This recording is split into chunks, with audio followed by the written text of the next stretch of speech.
11th admission 2026-27 तर round 3चे form सुरू झालेले आहे। ज्याही विद्यार्थ्यांना राऊंड 3चा फॉर्म भरायचा असेल तर त्या विद्यार्थ्यांनी सर्वात प्रथम साईडवर या। साईडवर आल्यानंतर बघू शकता अशा प्रकारे तुम्हाला ऑप्शन दिसेल। यामध्ये ज्या विद्यार्थ्यांनी आतापर्यंत रजिस्ट्रेशन केलेलंच नसेल ते विद्यार्थी सर्वात अगोदर स्टुडंट रजिस्ट्रेशनमध्ये जाऊन आपला ID आणि पासवर्ड रेडी करून घेणार, ठीक आहे। आणि ज्या विद्यार्थ्यांनी राऊंड 1 मध्ये आणि राऊंड 2 मध्ये जर फॉर्म भरलेला असेल तर त्या विद्यार्थ्यांकडे ID आणि पासवर्ड आहे, तर तुम्ही ID आणि पासवर्ड टाकून सर्वात प्रथम तुम्हाला लॉग इन करून घ्यायचं आहे। तर लॉग इनचं ऑप्शन दिलेलं आहे, इथे क्लिक करून ID टाका, पासवर्ड टाका आणि सर्वात प्रथम लॉग इन करा। लॉग इन केल्यानंतर आपण भरणार राऊंड 3चा फॉर्म, ज्यामध्ये तुम्ही तुमच्या आवडीचे कॉलेजेस ॲड करू शकता। लॉग इन केल्यानंतर बघू शकता आता तुम्हाला इथून संपूर्ण माहिती व्यवस्थित समजून घ्यायची आणि त्या प्रकारे फॉर्म भरायचा, जेणेकरून तुमच्याकडून एकही चूक व्हायला नको, ठीक आहे। बघा इथे आहे पार्ट 1 आणि हा आहे पार्ट 2। तर ज्या विद्यार्थ्यांनी हा पार्ट 1 भरलेला आहे त्यांचा फॉर्म सेल्फ व्हेरीफाईड असेल, ठीक आहे। जर या फॉर्ममध्ये तुम्हाला काही एडिट करायचं आहे, काही चुकलेलं असेल तरच तुम्ही तो फॉर्म अनलॉक करून एडिट करू शकता। जर तुम्हाला वाटत आहे की हा फॉर्म आमचा ओके आहे, काही करायची गरज नाही, तर तुम्हाला भरायचा आहे तो म्हणजे पार्ट 2, ज्यामध्ये तुम्ही भरणार तुमचे कॉलेजचे ऑप्शन म्हणजे कॅप राऊंडचा फॉर्म। आणि समजा जर कोणाला या फॉर्ममध्ये एडिट करायचं असेल पार्ट 1 तर त्यांच्यासाठी स्पेशल व्हिडिओ बनवण्यात येणार, त्या प्रकारे तुम्ही तो फॉर्म एडिट करू शकता, ठीक आहे। आणि जर तुम्हाला पार्ट 1 कसा बघायचा म्हणजे कुठून एडिट करायचा तर बघा, तर पार्ट 1 ॲप्लिकेशनला क्लिक करा, त्यानंतर लॉक ॲप्लिकेशन फॉर्मला क्लिक केल्यानंतर तुम्ही यामध्ये संपूर्ण इन्फॉर्मेशन बघू शकता। जर तुम्हाला वाटत आहे की सर्व इन्फॉर्मेशन ओके आहे तर तुम्हाला यामध्ये काही करायची गरज नाही, डायरेक्टली तुम्ही कॉलेजचे जे नाव आहे हे देऊ शकता, ठीक आहे। बघा स्क्रीनवर आल्यानंतर अशा प्रकारे तुम्हाला संपूर्ण ऑप्शन दिसून पडेल। हा फॉर्म आपला ओके आहे, तर ह्या फॉर्ममध्ये आपल्याला संपूर्ण ऑप्शन भरायचे आहे, ठीक आहे। तर आता इथे बघा कॅप ऑप्शन पार्ट 2चं ऑप्शन दिलं आहे तुम्हाला, ठीक आहे। यामध्ये तुम्ही काय करू शकता तर स्ट्रीम सुद्धा चेंज करू शकता, आर्ट, कॉमर्स, सायन्स कोणतीही स्ट्रीम घेऊ शकता। ज्युनियर कॉलेज म्हणजे जे तुम्हाला कॉलेज पाहिजे ते कॉलेज सिलेक्ट करू शकता। आणि सर्वात इम्पॉर्टंट म्हणजे लॉक ऑप्शन फॉर्म, तुम्हाला तुमचा जो फॉर्म आहे हा लॉक करणं सुद्धा गरजेचं आहे, ठीक आहे। तर या फॉर्ममध्ये आता आपण सुरू करणार आहे की जे म्हणजे तुम्हाला स्ट्रीम, कॉलेजेस आणि लॉक ॲप्लिकेशन फॉर्म, ज्याचा नाव आहे की पार्ट 2। तर 11th ॲडमिशन पार्ट 2 आता आपण सुरू करणार आहे। बघा तर तुम्हाला सर्वात पहिले जे ऑप्शन आहे चूज स्ट्रीम अँड मीडियम, इथे तुम्हाला क्लिक करायचं आहे, जेणेकरून तुम्हाला जी स्ट्रीम पाहिजे आहे, आर्ट पाहिजे आहे, कॉमर्स पाहिजे ती आपण सिलेक्ट करणार। क्लिक केल्यानंतर तुमच्यासमोर संपूर्ण ऑप्शन आलेले असेल, बघू शकता तुमचे मार्क्स वगैरे तुम्हाला दिसत आहे। तिन्ही स्ट्रीमपैकी तुम्हाला जी स्ट्रीम पाहिजे तुम्ही घेऊ शकता, आर्ट घेऊ शकता, कॉमर्स, सायन्स कोणतीही स्ट्रीम तुम्हाला पाहिजे असेल ती स्ट्रीम तुम्ही चूज करू शकता, ठीक आहे। आम्हाला सायन्स घ्यायचा आहे, आम्ही सायन्सला चूज केलेला आहे। त्यानंतर बघा तुम्हाला इथून मीडियम, आम्हाला इंग्लिश मीडियम, कारण सायन्स आहे तर इंग्लिश मीडियम केलेलं आहे। तुम्ही आर्ट करू शकता, तुम्ही इकडे मराठी मीडियम करू शकता, कॉमर्स केलं तर इंग्लिशसुद्धा करू शकता, मराठीसुद्धा करू शकता, ठीक आहे। अशा प्रकारे तुम्हाला ही जी स्ट्रीम आहे हे चूज करून घ्यायची आहे। तुम्ही एकच स्ट्रीम चूज करू शकता, 2 स्ट्रीम चूज करू शकत नाही।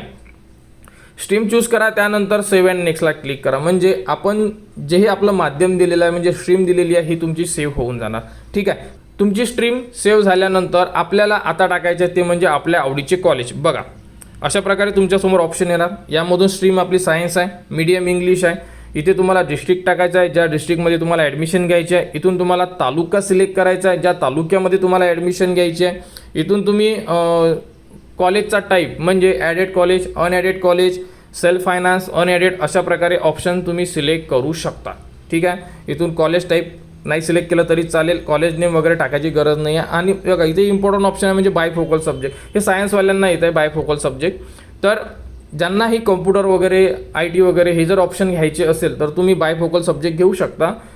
बायफोकल घेत असाल तर इथे बायफोकल तुम्हाला ॲड करावं लागेल, जेणेकरून की तेच कॉलेज तुमच्या समोर येणार, कारण तुम्ही जर इथे एकही सब्जेक्ट सिलेक्ट केला नाही तर तुम्हाला जनरल सायन्समध्ये ॲडमिशन होणार तुमची, ठीक आहे। आणि त्या कॉलेजला जर तुमच्या आवडीचा सब्जेक्ट नसेल तर तुम्हाला नंतर अडचणी जाऊ शकतात, क्लिअर। त्यामुळे जो सब्जेक्ट पाहिजे असेल तुम्हाला सायन्समध्ये, computer science, general, civil, electronics वगैरेचा सब्जेक्ट पाहिजे असेल तर तो सिलेक्ट करून सर्च करा, ठीक आहे। आणि जर कोणताही सब्जेक्ट पाहिजे नाही, जनरल सायन्स पाहिजे आहे तुम्हाला, तर एकही सब्जेक्ट तिथे चूज करायची गरज नाही आहे, म्हणजे तुम्ही बायफोकल सब्जेक्ट घेणार नाही, क्लिअर, ओके। आम्हाला एक कॉम्प्युटर सायन्स सब्जेक्ट पाहिजे तर आम्ही कॉम्प्युटर टाकू शकतो, ठीक आहे। आम्हाला जर इथे एकही सब्जेक्ट नको, जनरल सायन्स पाहिजे तर इथे एकही सब्जेक्ट टाकायची गरज नाही आहे। आणि त्यानंतर करावं लागेल सर्च कॉलेज। सर्च कॉलेज केल्यानंतर त्या एरियामधले संपूर्ण कॉलेजची लिस्ट तुमच्यासमोर ओपन होणार, बघू शकता सर्च केल्यानंतर संपूर्ण त्या एरियामधले ए टू झेड कॉलेज आता आपल्यासमोर उपलब्ध झालेले आहे। यामध्ये ऑप्शन बघू शकता तुम्ही, इथे ॲडचं ऑप्शन दिलेलं आहे। जे कॉलेज तुम्हाला पाहिजे ॲडला क्लिक करा, ते कॉलेज तुमच्या सिलेक्शन लिस्टमध्ये ॲड होऊन जाणार, म्हणजे खाली एक बॉक्स देण्यात येणार, त्यामध्ये ते कॉलेजेस ॲड होऊन जाणार। ठीक आहे, अशा प्रकारे तुम्हाला सायन्स वगैरे संपूर्ण माहिती दिलेली आहे। इथे इंटेक वगैरे सुद्धा तुम्ही चेक करू शकता। तर अशा प्रकारे या लिस्टमधले तुम्हाला जेवढे कॉलेज पाहिजे तुम्ही ॲड करा, जास्तीत जास्त 10 कॉलेज तुम्ही ॲड करू शकता। ठीक आहे, आता आम्ही यामध्ये ॲड करतोय। सिलेक्ट केलेले कॉलेजची लिस्ट खाली आलेली आहे। आम्ही टोटल 7 कॉलेज सिलेक्ट केलेले आहेत, 10 करू शकतो पण आम्हाला नको, आम्ही 7 कॉलेज सिलेक्ट केलेले आहे। 7ही कॉलेजची लिस्ट तुम्ही बघू शकता। इथे बघा, हे वर अनसिलेक्टेड कॉलेज आहे आणि खाली जे ऑप्शन आहे सिलेक्ट झालेले कॉलेजेस आहे। ठीक आहे, आता यामध्ये बघू शकता, इथे सुद्धा इम्पॉर्टंट पार्ट आहे हा। बघा, इथे जे रेड ॲरो दिलेला आहे इथून तुम्ही डिलीट करू शकता। एखादं कॉलेज चुकून ॲड झालेलं असेल, ते पाहिजे नसेल तर तुम्ही इथून डिलीट करून टाका सिलेक्ट झाल्यानंतर। ठीक आहे, त्यानंतर आता तुम्हाला असं वाटत आहे की 2 नंबरचं कॉलेज 1 नंबरला न्यायचं, बघा वरच्या ॲरोला क्लिक करा, तर हे कॉलेज इथे येऊन जाणार। म्हणजे तुम्ही हे जे ॲरो दिलेले आहे, वरच्या ॲरोनी वर जाणार कॉलेज, खालच्या ॲरोनी खाली येणार। अशा प्रकारे तुम्ही सिक्वेन्स लावू शकता, म्हणजे 1 नंबरला कॉलेज कोणतं, 2 नंबरला, 3 नंबरला कॉलेज कोणतं, अशा प्रकारे सिक्वेन्स लावा, कारण की सिक्वेन्सनुसारच तुम्हाला कॉलेज मिळणार आहे। कारण की पहिल्या नंबरला जो सिक्वेन्स आहे तिथे चेक करण्यात येणार की हे यामध्ये तुमचा कट ऑफ बसतो का, आणि जर बसत असेल तर ते कॉलेज तुम्हाला देण्यात येणार। त्यामुळे प्रॉपर व्यवस्थित सिक्वेन्स लावा, जेणेकरून तुम्हाला जर कॉलेज मिळालं तर तुम्ही प्रवेश घेऊ शकले पाहिजे। ठीक आहे, अशा प्रकारे संपूर्ण सिक्वेन्स लावा।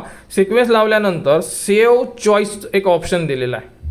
बघा, सेव्ह चॉईसला क्लिक केल्यानंतर तुमचे प्रिफरन्स सेव्ह सक्सेसफुली अशा प्रकारे तुम्हाला स्क्रीनवर लिहून येणार।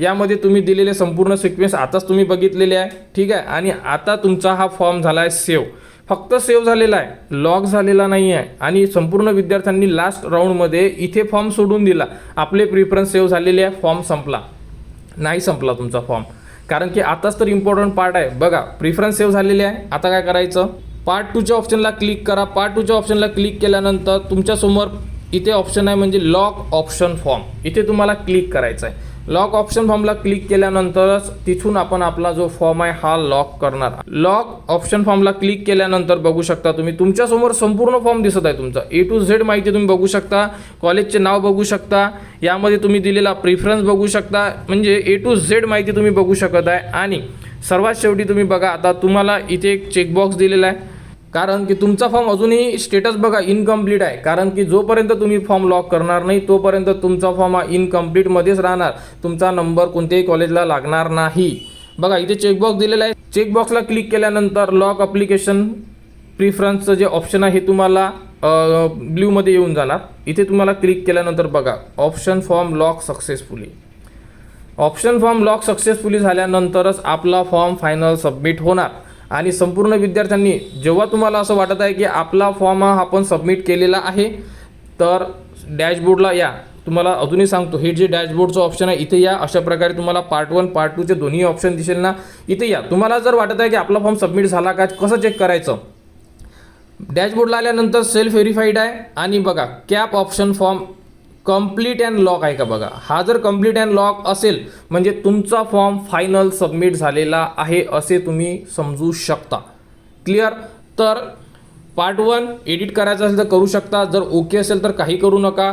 पार्ट 2चं ऑप्शन दिलेलं आहे, लगेच त्याच्या खाली स्ट्रीम चूज केली, ज्युनियर कॉलेज टाकले आणि सर्वात शेवटी आपण लॉक केला आहे फॉर्म। लॉक केल्यानंतरची प्रोसेस अशी आहे की तुम्हाला स्क्रीनवर परत यायचं आहे, म्हणजे डॅशबोर्डला आल्यानंतर तुम्हाला या प्रकारे संपूर्ण हे जे ऑप्शन आहे चेक करायचे आहे की आपला फॉर्म कंप्लीट अँड लॉक आहे का। मी परत सांगण्याचा उद्देश हाच आहे की या राऊंडमध्ये कोणत्याही विद्यार्थ्यांकडून एकही चूक व्हायला नको, त्यामुळे ठीक आहे। अशा प्रकारे तुम्ही मग हे भरू शकता। तर आपल्या आवडीचे कॉलेज टाका आणि तुमचा नंबर लागतो। व्यवस्थित फॉर्म भरा, व्हिडिओ संपूर्ण बघा, कुठेही अडचण असेल कमेंट्स करा, नवीन व्हिडिओ पाहिजे असेल तर न्यू व्हिडिओ म्हणून कमेंट्स करा, परत व्हिडिओ देण्यात येणार जे विद्यार्थ्यांनी आतापर्यंत रजिस्ट्रेशन केलेलंच नसेल त्या विद्यार्थ्यांसाठी। ठीक आहे, तर या प्रकारे संपूर्ण विद्यार्थी आपला राऊंड 3चा फॉर्म भरू शकतात। तर लवकरात लवकर आपला फॉर्म भरा, कारण की 20 तारखेपर्यंत सायंकाळी 6 वाजेपर्यंत तुम्ही तुमचे फॉर्म भरू शकता। आणि कोणत्याही विद्यार्थ्याला जर अडचण असेल तुम्ही कमेंट्स करा, कमेंट्सवर तुम्हाला संपूर्ण माहिती दिली जाणार। आणि 11th ॲडमिशन 2026-27 बद्दल जीही पुढील अपडेट येईल ती तुम्हाला आपल्या चॅनलवर देण्यात येणार।